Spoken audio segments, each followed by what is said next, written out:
RCR, la red que comunica y une al Perú. Y el Instituto de Estudios Peruanos IEP ha presentado una serie de documentos con el propósito de abrir el debate acerca de la descentralización y la necesidad de su reforma. Son 4 temas, entre ellos el diseño de la actual descentralización, el tema sobre la democracia descentralizada en torno a la gestión presupuestal, ¿no? Que son temas que se requieren, ¿no?, iniciar una discusión y sobre todo que la opinión pública los conozca, ¿no? Hoy vamos a tocar el tema referido a cómo es que se gastan los presupuestos públicos en las regiones y municipios, y para eso estamos en contacto con el señor Diego Sánchez Flores. Él es politólogo, investigador del Instituto de Estudios Peruanos IEP. Qué gusto saludarlo, Diego Sánchez, muy amable, gracias por atender esta comunicación, buen día. Buen día, señor Hernández, un gusto estar con usted. Sí, un gusto estar acá con usted. Sí. Los agradecidos somos nosotros. En primer lugar, antes de conocer cómo es que se gastan los presupuestos públicos tanto en regiones como en municipios, me gustaría un poco entrar en detalle lo que siempre se menciona, ¿no? Un presupuesto participativo. ¿Qué es un presupuesto participativo? A ver, empecemos un poco remontándonos al pasado, ¿no?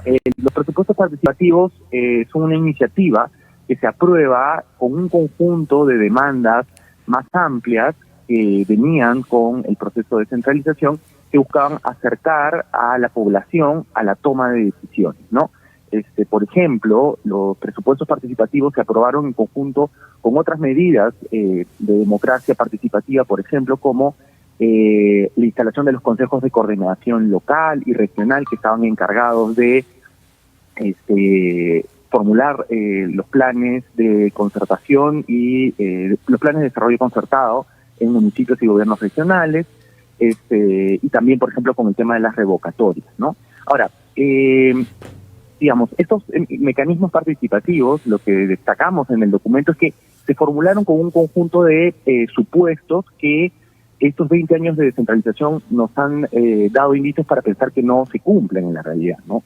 Hay como 4 grandes presupuestos que guiaron la inclusión de estos mecanismos participativos, incluyendo el presupuesto participativo, ¿no? Por ejemplo, que las autoridades contaban con el interés y con los recursos logísticos para implementar esos mecanismos.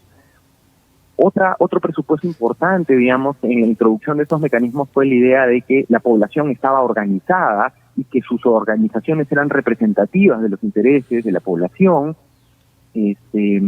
Otro presupuesto importante en la introducción de los mecanismos participativos fue que la sociedad podía concertar o tenía la capacidad de concertar ideas acerca del bien común y de hacia dónde dirigir el gasto. Y también la idea de que la sociedad civil organizada podría corregir e incluso reemplazar en algunas circunstancias a los desgastados partidos políticos que ya se veía su desgaste desde los años 2000, ¿no? Ahora, como vemos, en la realidad los alcaldes tienen mucha discrecionalidad para decidir o no si es que toman en consideración los aportes de la sociedad civil. No hay una ley que establezca que haga vinculante los acuerdos del presupuesto participativo para los alcaldes. Muchas veces estos espacios participativos son espacios donde intervienen más que organizaciones representativas, grupos de interés con agendas muy acotadas.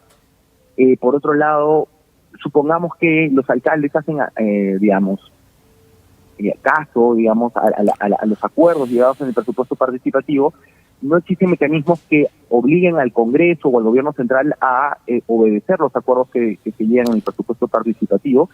Y hay un tema también con el monitoreo y rendición de cuentas, ¿no? Ahora, señor, he hablado demasiado, cuénteme usted. No, ¿cómo es que llegan los recursos públicos a los gobiernos regionales y locales, ¿no? Que ese es un tema también para entender y que la opinión pública, sobre todo en las zonas alejadas, zonas rurales, conozca cómo se manejan los recursos, cómo es que llegan los recursos. Esa es una pregunta súper interesante y lo voy a contar con una historia hipotética, pero que no es tan hipotética. ¿Cómo no? Imaginémonos que somos alcaldes de una localidad que se llama San Ramón, ¿ok? Es una localidad rural, ciertamente vulnerable, ¿no? Nosotros como alcaldes, en estos años de centralización hemos sido financiados, digamos, por nuestra campaña nos ha ayudado, digamos, un empresario local que construye veredas, y llegamos a la municipalidad y nos damos digamos, con la sorpresa de que existe un conjunto de redes entre los funcionarios de la municipalidad con algunas empresas constructoras que existen en el distrito, ¿no? Además de las demandas de la población que se manifiestan en el presupuesto participativo, estos actores o empresas tienen demandas acerca del tipo de obras que necesitan para poder, digamos, pagar sus costos y para, digamos, pagar la inversión que hicieron para ponerme en campaña, ¿no? Entonces, ellos, por ejemplo, en vez de que la población desea, por ejemplo, agua y desagüe, pero ellos desean construir un parque, por ejemplo, porque, es una obra que ellos calculan o estiman que va a pagar sus costos, ¿no? Entonces, eso sería como un primer paso. Los alcaldes o gobernadores regionales llegan a un ámbito, el municipio, donde existen un conjunto de redes ya establecidas entre empresarios, constructoras y funcionarios locales, ¿no? Entonces, ese es un primer paso. El segundo paso sería el tema de la aprobación de lo que se denomina el presupuesto institucional de apertura. Como sabes, todos los municipios tienen acceso a recursos públicos, ¿no? Y la primera, digamos, manera de acceder a esos recursos es a través de la aprobación del presupuesto institucional de apertura. ¿Cómo se aprueba el presupuesto institucional de apertura? El presupuesto institucional de apertura se negocia en la Comisión de Presupuesto del Congreso. Ahí el MEF manda una propuesta de presupuesto público, y lo que ocurre muchas veces es que, la Comisión de Presupuesto revisa el famoso anexo 5. En el anexo 5 se encuentran todas las famosas obras directamente financiadas por el Estado. Y lo que hacen muchas veces los congresistas de esa comisión, que es una comisión además que tiene muchos representantes, es incluir las obras que diversos alcaldes van solicitando, ¿no? Yo como alcalde, entonces, de San Ramón, tendría que generalmente ocurre que voy a la Comisión de Constitución, tengo una reunión o contrato a alguien para que vaya, que tenga contactos y impulse o movilice la obra que yo quiero, ¿no? Después el MEF aprueba ese presupuesto y así tenemos el FIA. Ahora, uno de los aspectos, señor Sánchez, que más se observan es que los gobiernos locales no cuentan con especialistas para la ejecución de proyectos, ¿no? Usted ha señalado cómo es que llegan o cómo es que se distribuyen los recursos, pero cuando uno empieza ya a hacer las indagaciones, dicen, no, en los municipios locales o en los gobiernos subnacionales, uno de los grandes problemas es que no cuentan con especialistas. Y esto se da en Cajamarca, esto se da en Huánuco, esto se da en San Martín, esto se da en Puno, en Lima provincias, etcétera, etcétera. ¿Qué es lo que ocurre? Por supuesto que sí. Es una excelente pregunta, señor Hernández. Mire, además discúlpeme, sí, cómo no. No, cómo no. Felizmente estamos por teléfono. Sí. Como le decía, no, los municipios locales y regionales carecen de profesionales, que tengan las capacidades para poder formular proyectos de calidad. Entonces, ¿qué ocurre? Muchos alcaldes y gobernadores recurren a los especialistas de estas empresas constructoras que tienen intereses particulares en construir determinadas obras en ámbitos locales y regionales, ¿no?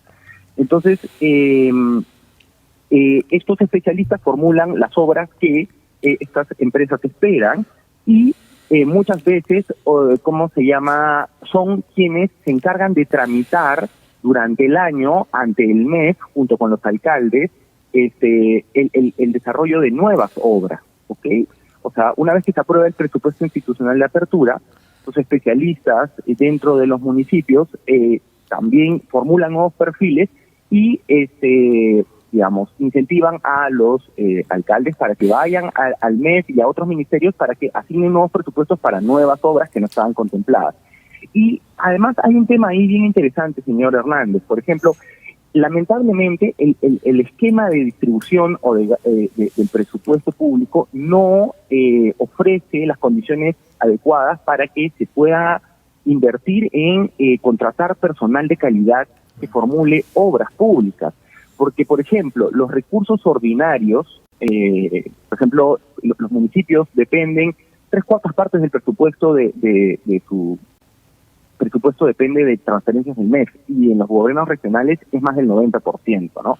Entonces, este presupuesto tiene un carácter inercial, es decir, que no premia la eficiencia de los municipios, no premia que los municipios puedan recaudar más, ¿no?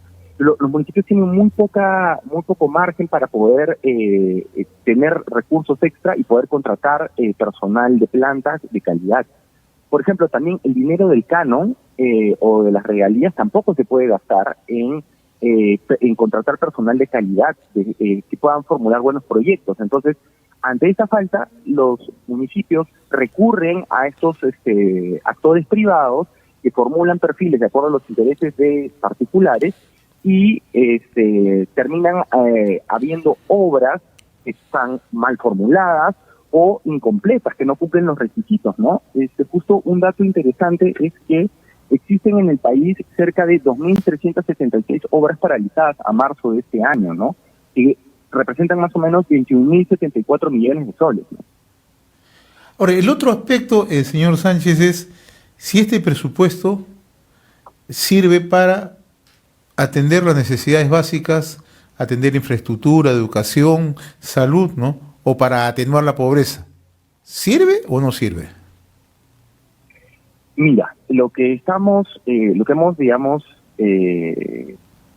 reflexionado un poco en este documento que hemos formulado es que el presupuesto público está sirviendo para muchas cosas, ¿no? Sobre todo como para reactivar la actividad económica a nivel local y regional. Pero esta manera en la que, como he tratado de contar, de gastar el presupuesto y de ejecutarlo, está sirviendo muy poco para ello, ¿no? No está sirviendo para hacer las obras que la población demanda, porque como vemos hay un conjunto de actores privados que intervienen en la priorización de determinados proyectos, y mucho menos aún el presupuesto está sirviendo para formular o para llevar obras necesarias a las zonas donde más se requiere. Es decir, a las zonas que tienen mayores brechas de pobreza, mayores brechas de infraestructura, ¿no? Mayores brechas educativas, por ejemplo, ¿no? Y finalmente, señor Sánchez, usted mencionaba hace unos instantes el tema de los recursos provenientes del canon, ¿no? O provenientes de regalías. Si hubiera un mecanismo mucho más directo para accionar, para contar con especialistas y también para poder focalizar mejor el gasto, ¿esto podría tener una mejor utilización? ¿Podría seguir para mitigar zonas donde verdaderamente lo necesitan pobreza y pobreza extrema? Por supuesto que sí. Mira, creo que la respuesta a esa pregunta tiene dos aspectos. El canon debería poder servir también para poder contratar personal de calidad estable dentro de los municipios, ¿no? Para que los alcaldes no tengan que recurrir a estos perfileros o estos actores privados que formulan proyectos muchas veces basados en intereses particulares. Eso es punto número uno, y además personal capacitado que tenga experiencia en hacerlo. Eso es un punto número uno, ¿no? El canon actualmente solamente puede ser gastado para bienes de capital, es decir, para hacer obras, pero no puede ser contratado para contratar personal. Ese es punto número uno. Y punto número dos, entonces esto permitiría, contratar mejor personal permitiría hacer obras mucho mejor formuladas y adecuadas a las demandas de la población y que no respondan a intereses particulares. Ese es punto número uno. Ahora, el canon también podría, modificarse y tener un criterio de distribución de acuerdo más vinculado a la pobreza, ¿no?